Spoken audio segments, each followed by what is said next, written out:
श्याम। नारद जी महाराज ने कहा, हे कुमारों, हम भी आपके जैसे सत्संग के प्रेमी हैं। जैसे आप इस मार्ग में विचरण कर रहे हैं, उसी प्रकार से सत्संग का हमें बहुत शौक है और हर की कथा ही आप चारों का व्यसन है, आपका व्यवसाय है। मुझे ये भी पता है कि आप यहाँ जो बंद विचरण कर रहे हैं, भगवान की कथा और संतों का सत्संग ही आपका व्यवसाय है। इसके बिना आप कदापि नहीं रह सकते। गोस्वामी तुलसीदास जी ने बहुत सुंदर वर्णन किया है।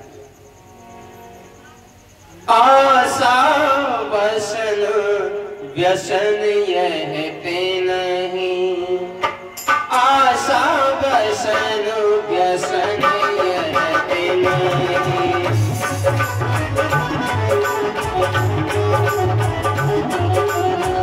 रघुपति चरित होए कहे सुनहि, रघुपति होए यह सुनहि।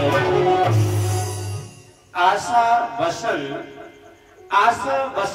व्यसन यह ते नहीं, रघुपति चरित होए कहे सुनहि। बहुत सुंदर वर्णन किया है कि सत्संग की इच्छा से ही हम पृथ्वी लोक पर आए हैं। कहां आए हैं? हम सत्संग की इच्छा से इस पृथ्वी लोक पर आए हुए हैं, किंतु यहाँ पर कहीं भी हमारे मन को शांति नहीं मिली। ये सब बता रही है। अच्छा, वृंदावन जाएंगे, कितनी भक्ति है। वृंदावन कौन कौन गए? जरा हाथ खड़े करिए। वृंदावन कौन कौन गए? रे राम राम, धन्य हो ओ पूरा गांव। बताओ, 100 में से 7 और मानस जा रहा है हमारा। तो हम इस मृत्यु लोक में घूमते, परंतु शांति नहीं मिली। और वृंदावन में जाएंगे आप तो भक्ति अटूट है, भक्ति बहुत है, परंतु शांति नहीं है। वृंदावन में शांति नहीं मिलेगी। शांति कहाँ मिलेगी पता है?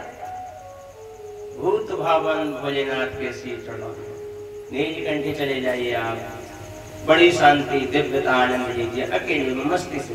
क्यों वहां इतने लोग नहीं जाते? और वृंदावन में तो भाई गली गली रज रज में बहुत ज्यादा भगवान है। भक्ति तो है वृंदावन में, परंतु शांति नहीं है। तो कहा महाराज शांति नहीं मिली। कहां कहां घूमे प्रभु?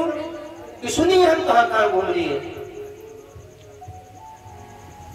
सारे तीर्थ घूम लिए, पुष्कर, प्रयाग, काशी, गोदावरी, हरिद्वार, श्रीरंग, सेतुवन।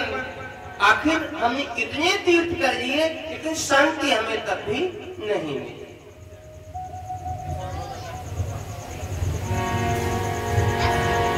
कहा है सत्य जो है ना, सत्य और धर्म ना, धर्म न दूसर सत्य समाना। यदि धर्म है, धर्म के बराबर दूसरा कोई सत्य समान उसके नहीं हो सकता। सत्यम नास्ति। कलयुग में सत्य का क्षय हो गया, सत्य कलयुग में विलुप्त होता जा रहा है। पग पग पे झूठ और कलयुग में तप आधार सब सृष्टि भवानी। अच्छा, तप कलयुग में नास्ति हो चुका है, दिखावा अधिक हो गया है, आडंबर अधिक हो गया कलयुग में, लेकिन भक्ति नहीं है, पवित्र भक्ति नहीं है।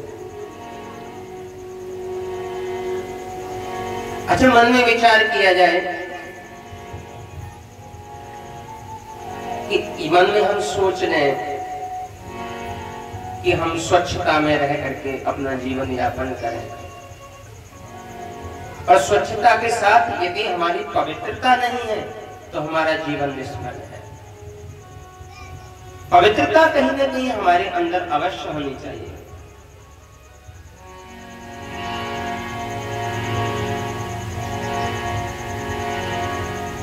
दया सर्वभूतेषु ईश्वरो गुस्सी प्रसन्नः। कलयुग में दया का बहुत अभाव हो गया है। दया सर्वभूतेषु, ईश्वर को शीघ्र प्रसन्न करने के लिए ये तीन चीजें बहुत जरूरी है। क्या क्या? पहली तो दया।